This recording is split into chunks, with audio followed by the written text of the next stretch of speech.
Is there any indication that this shooting could have been linked to the war in Iran? I don't think so, but you never know. We're going to know a lot. We have the best people in the world working on it, and this was an event dedicated to freedom of speech. A man charged a security checkpoint armed with multiple weapons. And he was taken down by some very brave members of Secret Service, and they acted very quickly. One officer was shot, but saved by the fact that he was wearing obviously a very good bulletproof vest. He was shot from very close distance with a very powerful gun.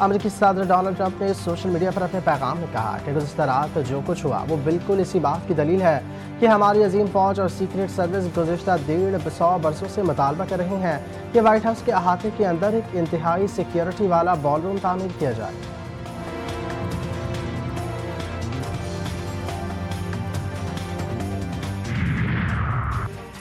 صدر زرداری اور وزیر اعظم کا Trump کی موجودگی میں firing پر اظہار افسوس۔ صدر مملکت نے ڈنر میں فائرنگ کے واقعے کو دہشت گردی کی گھناؤنی قسم قرار دیا۔ وزیر اعظم شہباز شریف نے ایکس پر جاری بیان میں کہا عشائی میں فائرنگ کے پریشان کن واقعے سے گہرا صدمہ ہوا۔ وزیر خارجہ اسحاق ڈار کا بھی ایکس پر مذمتی بیان، کہا کہ اطمینان ہے کہ صدر ٹرمپ نائب صدر اور خاتون اول محفوظ ہیں۔ ہم ہر قسم کے تشدد کی سخت مذمت کرتے ہیں۔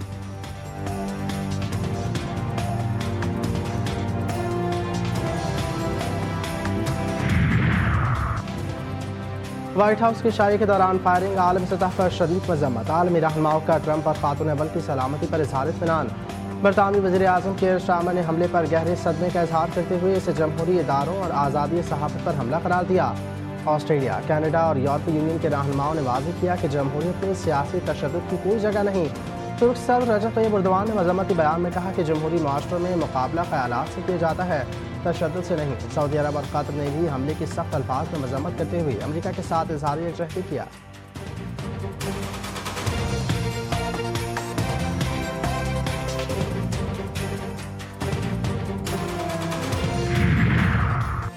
امریکہ اسرائیل ایران جنگ میں ایرانی حملوں سے امریکی فوجی اڈوں کو نقصان، اصل نقصان بتائے گئے نقصان سے کہیں زیادہ ہونے کا انکشاف۔ این بی سی کی رپورٹ کے مطابق امریکی فوجی اڈوں کو نقصان اس سے کہیں زیادہ بڑے پیمانے پر پہنچا ہے جتنا کہ امریکی حکام کی جانب سے عوامی سطح پر ظاہر کیا گیا۔ امریکی فوجی اڈوں اور آلات کو مناسب فضائی دفاعی نظام ہونے کے باوجود شدید نقصان پہنچا۔ ایران نے امریکی اڈوں کو نشانہ بنانے کے لیے میزائلوں، ڈرونز اور یہاں تک کہ جنگی طیاروں کا استعمال کیا۔ پریس ٹی وی کے مطابق پچھلی رپورٹس میں یہ اشارہ دیا گیا تھا کہ امریکی فوجی اڈوں پر امریکہ کو جدید ترین فوجی ساز و سامان سے ہاتھ دھونا پڑا، جس میں قطری العدید فوجی اڈے پر نصب $1 ارب مالیت کا ریڈار سسٹم بھی شامل ہے۔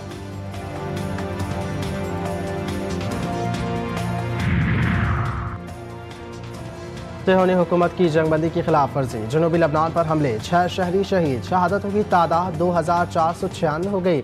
لبنانی وزارت صحت کے مطابق 2 مارچ سے اب سے شہادتوں کی تعداد 2496 تک پہنچ گئی ہے۔ 2 ماہ میں 7725 شہری زخمی ہو چکے۔ نیتنیاہو نے فوج کو لبنان میں حزب اللہ کے ٹھکانوں پر بھرپور حملوں کا حکم دے دیا۔ اسرائیلی وزیر اعظم کے دفتر سے جاری بیان کے مطابق اسرائیلی ڈیفنس فورسز کو ہدایت کی گئی ہے کہ وہ حزب اللہ کے اہداف کو سختی سے نشانہ بنائیں۔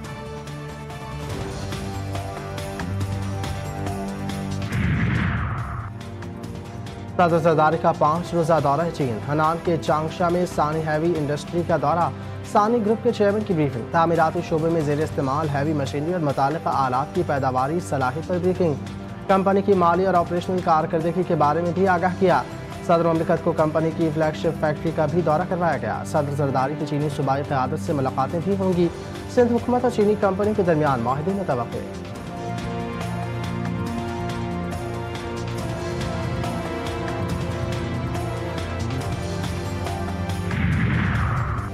اسلام آباد میں پبلک اور گڈس ٹرانسپورٹ کو داخلے کی اجازت، فیض آباد کے سوا تمام بس اڈے کھل گئے۔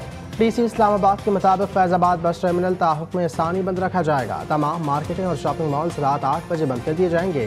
میڈیکل سٹورز، اسپتال، پیٹرول پمپس، ڈیری شاپس پابندی سے مستثنیٰ۔ ہائکنگ ٹریلز بھی کھل گئے۔ راولپنڈی کے تمام داخلی اور خارجی راستے ہر قسم کی ٹریفک کے لیے کھل گئے۔ راولپنڈی اور اسلام آباد میں میٹرو اور گرین بس سروس بھی بحال۔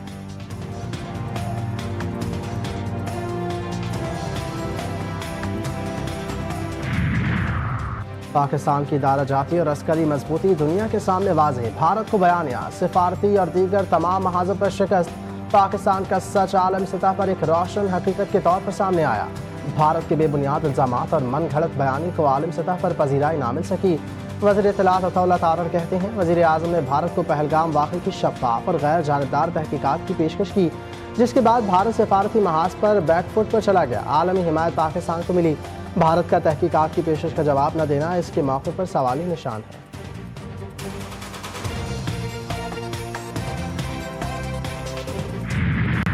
پہلگام فالس فلیگ آپریشن میں را کا مکروہ کردار بے نقاب۔ بھارت نے سیاسی عزائم کی تکمیل اور انتہا پسندی سے توجہ ہٹانے کے لیے فالس فلیگ آپریشن کا ڈرامہ رچایا۔ بھارتی خفیہ ایجنسی را کی لیک شدہ دستاویز نے فالس فلیگ سازش کو بے نقاب کر دیا تھا۔ دستاویز میں واضح ہدایت موجود تھی کہ ضلع اننت ناگ میں ایک فالس فلیگ آپریشن کیا جائے گا۔ منظم طور پر میڈیا کے ذریعے یہ بیانیہ ترتیب دیا جائے گا کہ غیر مسلموں پر حملہ کر دیا گیا۔ بھارتی میڈیا کی پاکستان کو مورد الزام ٹھہرانے کی گمراہ کن مہم بھی اس دستاویز کا حصہ تھی۔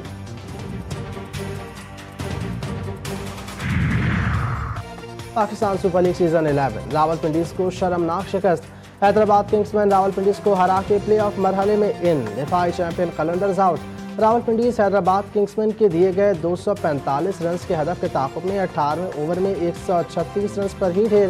کراچی کے نیشنل اسٹیڈیم میں حیدرآباد کنگزمین نے پہلے بیٹنگ کرتے ہوئے مقررہ 20 اوورز میں 6 وکٹوں کے نقصان پر 244 رنز بنائے تھے۔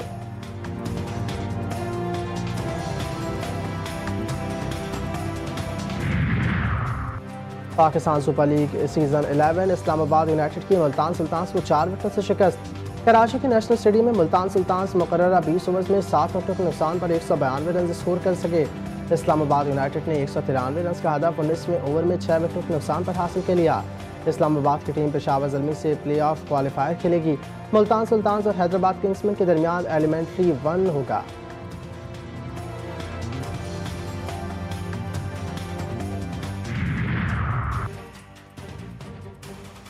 پی ایس ایل فائنل کے ٹکٹوں کی آن لائن فروخت کا آج سے آغاز۔ پی سی بی کے مطابق 28 اپریل سے فزیکل ٹکٹس مقرر کردہ کوریئر سینٹر پر دستیاب ہوں گے۔ جنرل انکلوژر 1500 روپے، فرسٹ کلاس کا ٹکٹ 2000 پر مقرر، premium 4000، V I P 6000، V I P فور اینڈ کا ٹکٹ 8000 روپے میں دستیاب ہوگا۔ اختتامی تقریب بھی ہوگی۔ فائنل 3 مئی کو قذافی اسٹیڈیم میں کھیلا جائے گا۔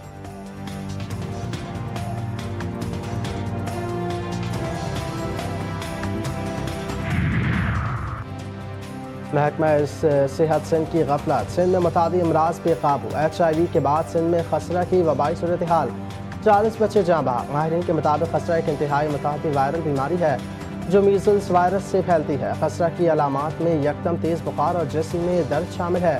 سر سے باریک سرخ دانوں کا پورے جسم میں پھیلنا شامل ہے۔ کراچی میں شدید گرمی، ہیٹ انڈیکس 40 ڈگری ریکارڈ۔ آئندہ چند روز موسم نسبتاً گرم رہنے کا امکان۔ زیادہ سے زیادہ درجہ حرارت 38.1 ڈگری ریکارڈ۔ نمی کا تناسب زیادہ ہونے کی وجہ سے گرمی کی شدت 40 ڈگری سینٹی گریڈ تک محسوس کی گئی۔ ارلی وارننگ سینٹر کے مطابق آئندہ چند روز شہر کا موسم نسبتاً گرم رہنے کی توقع ہے۔ درجہ حرارت 36 ڈگری سے بھی تجاوز کر سکتا ہے۔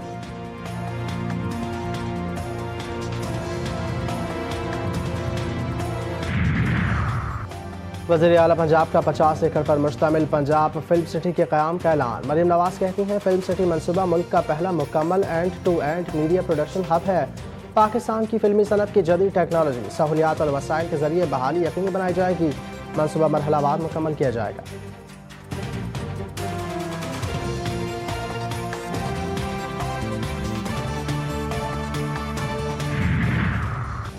یونیورسٹی روڈ سے متاثر ہونے والے شہریوں سے معذرت خواہ ہوں، کوشش کریں گے کہ کراچی کے شہریوں کو ہونے والی تکلیف کا ازالہ کریں، میں نے ذمہ داری لے لی ہے۔ وزیر اعلیٰ سندھ مراد علی شاہ نے زیر تعمیر ریڈ لائن BRT کے دورے کے دوران میڈیا سے بات کرتے ہوئے کہا کہ FWO کے شکر گزار ہیں۔ BRT ریڈ لائن لاٹ 2 کے مین کوریڈور کو دوبارہ ٹینڈر کریں گے۔ امید ہے 2 سے 3 مہینے میں مکسڈ ٹریفک لین کا کام مکمل ہوگا۔ عوام کانٹریکٹر کو نہیں، سندھ حکومت کو جانتے ہیں۔ زمبابوے کے خلاف ون ڈے سیریز کے لیے 15 رکنی قومی اسکواڈ کا اعلان۔ قیادت فاطمہ ثنا کریں گی۔ عالیہ ریاض، منیبہ علی، نشرہ سندھو اور دیگر کھلاڑی شامل۔ مومنہ ریاست پہلی بار قومی اسکواڈ کا حصہ۔ ون ڈے میچز 4، 6 اور 9 مئی کو کھیلے جائیں گے۔ سیریز ICC ویمنز چیمپئن شپ 2025-29 کا حصہ ہے۔ دونوں کی ٹیموں کے درمیان 3 T20 میچز بھی ہوں گے۔ Series national bank stadium Karachi میں کھیلی جائے گی۔